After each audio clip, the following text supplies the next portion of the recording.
What is going on, my ERide Pro family? It is Trauma Titan, and I am back again with another video.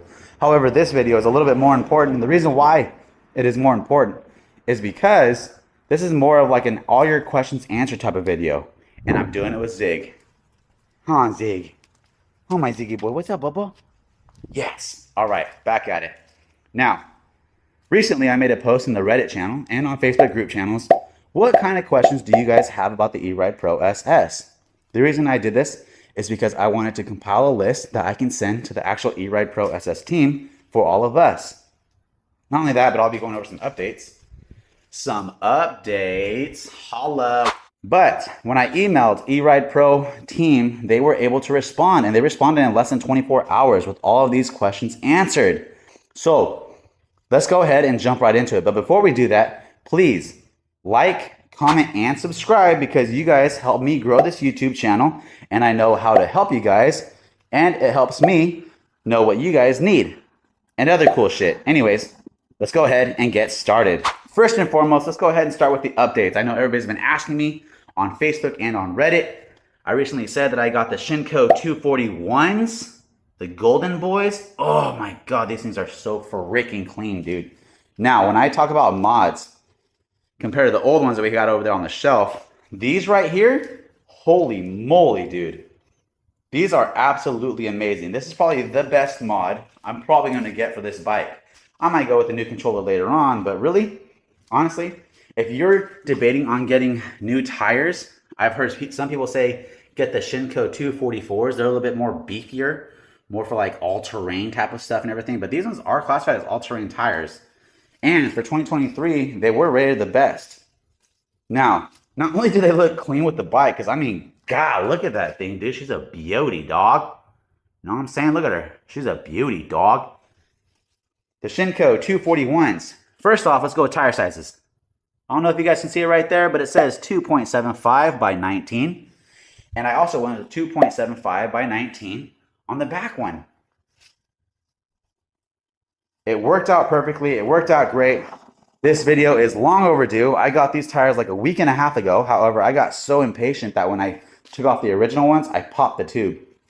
And it was a work night for me, so I wasn't able to go get it fixed the next day. So I had to wait until my day off. I took these tires to the bike shop. The bike shop labor cost was about 50 bucks local. And they were able to replace them in about 30 minutes for me, both tires. Now, let's go ahead and talk about ride. The ride on the Shinko 241s is absolutely amazing. Compared to the stock tires that it comes with, these right here, like, it makes the ride completely more smooth. I also feel like it made the bike more quiet as well. This being that it really grabs the pavement, the sidewalks and stuff like that. And I was able to ride it in the grass already too. I mean, I'm not having any problems. It does feel way more grippy though. So what I've noticed is that when I'm turning left and right, I do feel like it's grabbing the ground a lot more. But I mean, the ride is so smooth now. It's not bumpy, it's not choppy. And I don't really hear the tires at all. Like, it doesn't sound like like when you go through the gravel with a regular car tire, it makes like a whole bunch of noise, right? Or when you're on a quad or on a dirt bike and you have those big old bumps or treads on the tire going across concrete, you can hear that it hits the pavement in a very weird, it makes a very weird, loud noise. But these right here, it's so smooth. So if I was you, and I have an ERide Pro SS 2.0, I would get the Shinko 241s. These are all terrain. I haven't tried out dirt tracks yet or anything with these, but I do plan on doing that. Locally, there's like a river that goes by, a lot of dirt and stuff over there. I recently rode it, but that video, I don't know, I think I have to get better footage for it. But I would recommend getting the Shinko 241s. I went the 2.75s on both tires. You can too. I know some people are more into that beefier look on the back tire. So I know that there's another YouTuber out there. His name is Logan Taylor. Logan Taylor went with a 3.50 on a 19 for the back tire. Now you can already tell the chain is pretty close to the tire. And I took off the little chain guard there because it kept on slapping after I loosened it up. Now, you can put a 3.5, but like Logan Taylor said, he had to shave some of the side off because it's sticking. And again, it's rubber too, so it is going to stick Might make a little bit of a mess and all that stuff, but I would highly recommend the Shinko 241s. I'm extremely happy with them. I know you guys would too. Again, 2.75, 2.75 on a 19-inch. I also forgot to mention that that is not the same tube that the bike came with, not the stock tube. I went onto Amazon.com and I ordered the heavy-duty tires for a 19-inch rim for both tires. Okay? I'd recommend doing the same thing too. It's not like you have to because the tubes already feel pretty heavy-duty as they come. But I got heavy-duties online on Amazon. If you feel like you need to get them, I'll drop the link down below in the description. And everybody's been asking me what this is right here. This is my next addition to my ERide Pro. It is a selfie stick handlebar mount, all tightened with Allen wrenches, and it can go up to some degree on here too, which is pretty nice.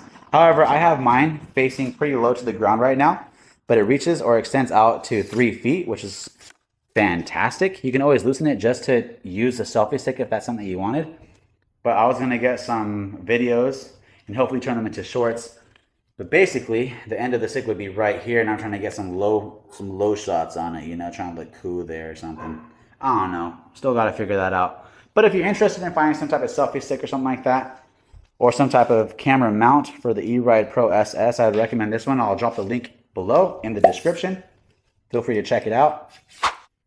So let's get into the beginning of the email, right? This is how I sent my email to them.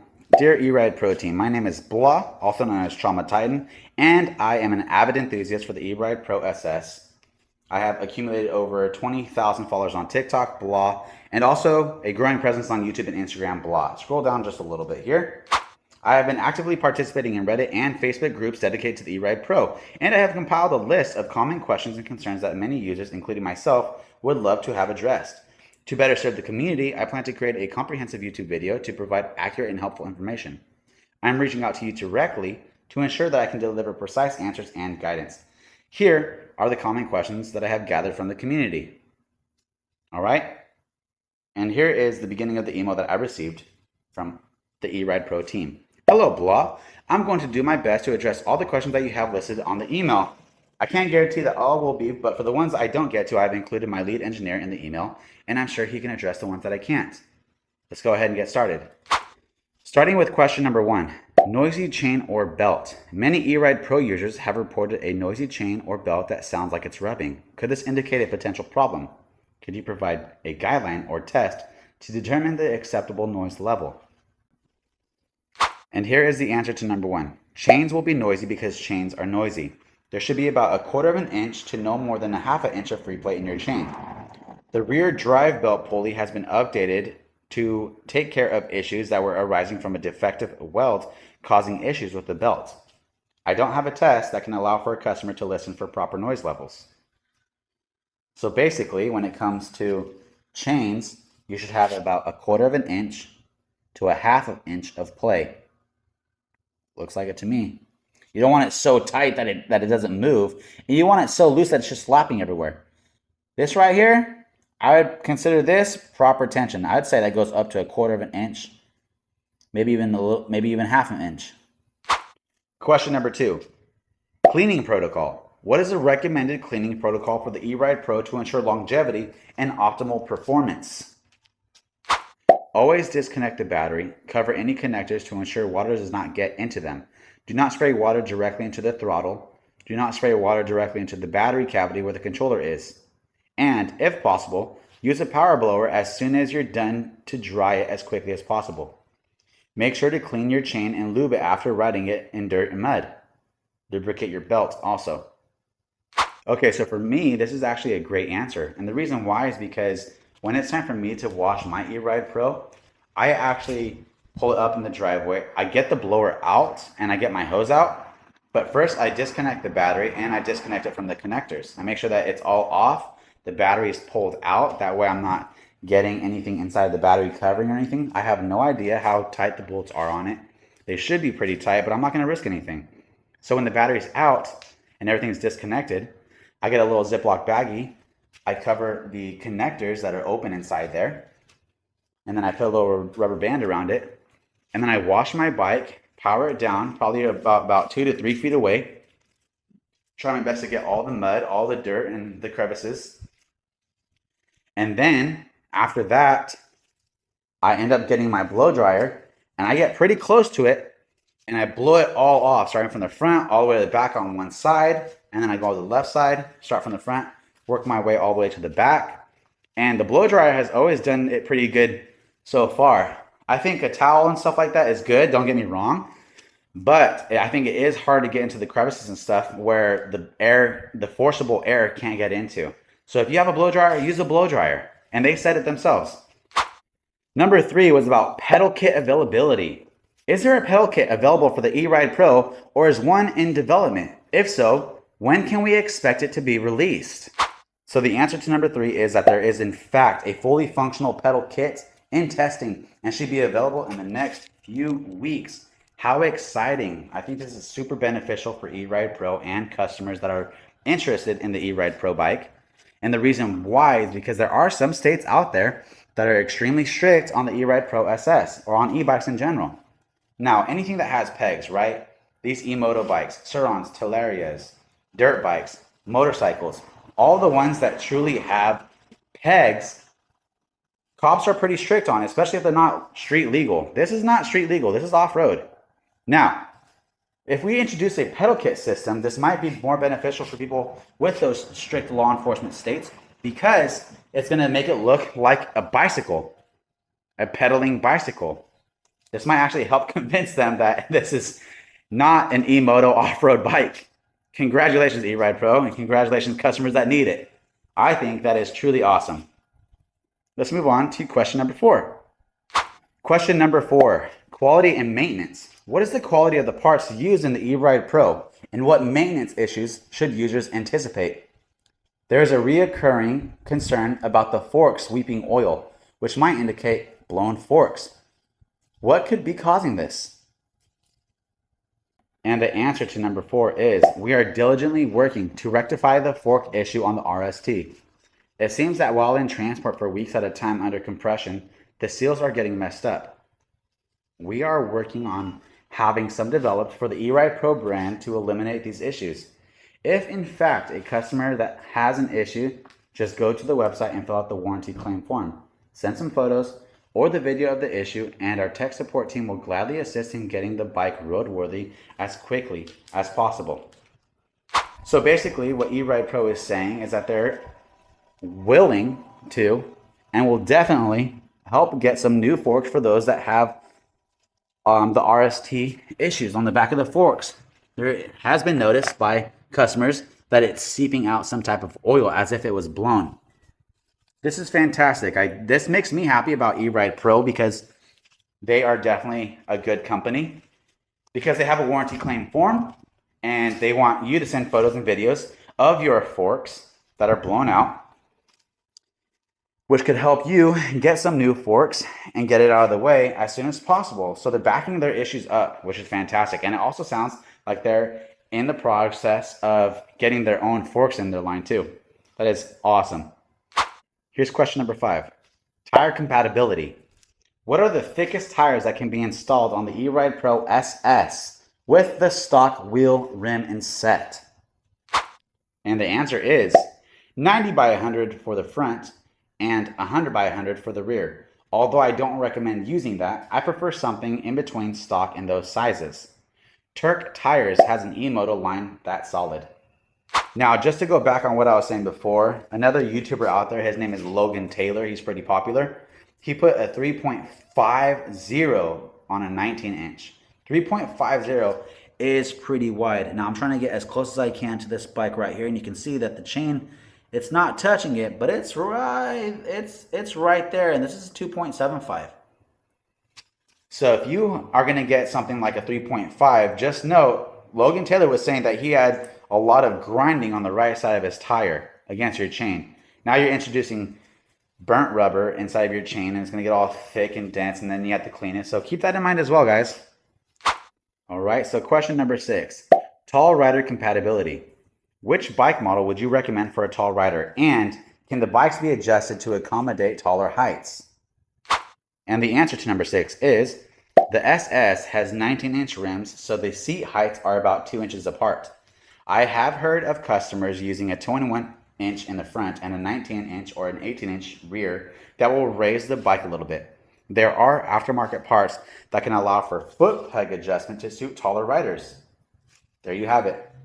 So for those of you that are above 6 foot looking to get a bigger bike, mine is the ERide Pro SS 2.0 and it does sit on 19-inch rims and it is pretty high. This feels like a very big bike to me. I'm 5'8", bro. But I love it. I don't give a fuck, bro. You know what I'm saying? I don't give a fuck. Okay, let's go to question number 7. Small rider compatibility. Which bike model would you recommend for a smaller rider? And can the bikes be adjusted to accommodate shorter heights? And the answer for number 7 is S model bikes are fitted with 17-inch rims. And a rider can adjust the front forks a little to allow for maybe an extra inch. And also aftermarket adjustable peg brackets could help. So I guess what they're saying is that there are aftermarket peg brackets where you can increase it or bring it up to the seat or decrease it to bring it lower to the ground for those that have taller legs. That is awesome. I didn't know that. If there's anybody out there that has these aftermarket pegs for taller heights or shorter heights, please comment in the section below. I'd love to know what brand that is because I have no idea, but it would be helpful to get out there in the community. Question number 8, adjustments. How can users adjust the suspension setup, belt noise and alignment, tire pressure, and proper chain tension? And the answer to number 8 is all of the suspension is fully adjustable with knobs and turn dials. These would need to be adjusted according to the rider and how they want the bike to react. Tire pressure will vary depending on the terrain, i.e. dirt will be lower PSI, street will be higher PSI.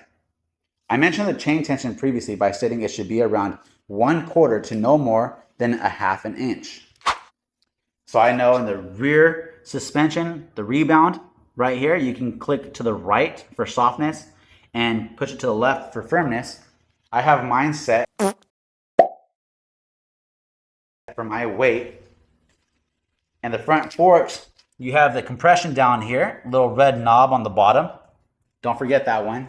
But you also have the 2 turn dials for compression, and then you have one for the reload on the left side. I think this is one of those fill me out type of things. However, I do know that you can take it to a bike shop. They can do it for you. They can help you out. So just keep that in mind. Question 9, model differences. What are the differences between the ERide Pro SS and the ERide Pro SS 2.0 version? Is there anything specifically different about the turbo setting? And the answer to number 9 is the difference between the 1.0 and the 2.0 is the turbo button on the 1.0 allows for the bike to hit that 12 kilowatt peak power, and the 2.0 has it out of the box already set up. There is a headlight switch on the 2.0 and a peg bracket brace. Peg bracket brace? I didn't even know that. Well, that's new. Anyways, so this is the 2.0 that I bought, which means that that turbo 12 kilowatt power is already set for it. I'm going to have to test that theory out because I swear when I hit the turbo button the other day, it did work for a brief moment and then it was just basically done. Now you have to wait a whole minute for it to reload and restart and all that stuff. Question number 10, controller upgrades. Are there any controller upgrades or new models expected to be released soon or next year? There are some prototype bikes in the works along with some possible upgrades for the SS model. I don't have a confirmed release date, but there is a couple of new models coming soon, most likely by the end of the year at the latest. I am very, very happy with the ERide Pro SS. Now, if they're telling me that there's going to be a new model out there, I might just sell this sucker and go and wait for the next one. Well, there you have it, guys. All 10 of the most common questions asked have been answered by ERide Pro. I'm very happy with ERide Pro because they're extremely responsive. They got me all those questions answered in less than 24 hours from the time that I sent them. Now, if anybody else has any questions, go ahead and drop them in the comment section below the video. That way I can start gathering them. I'll compile them again for my next email later on, maybe a couple weeks down the road. Outside of that, you can also find me on the Facebook group channel for ERide Pro, owners and modders. There's a couple of them. I should be in all of them. And I'm in the Reddit channel as well. My name down there is Trauma Titan. So if you guys have any questions of any sort, you guys can always reach out to me. Anyways, I hope you guys enjoyed the video. I'll see you next time. Peace out.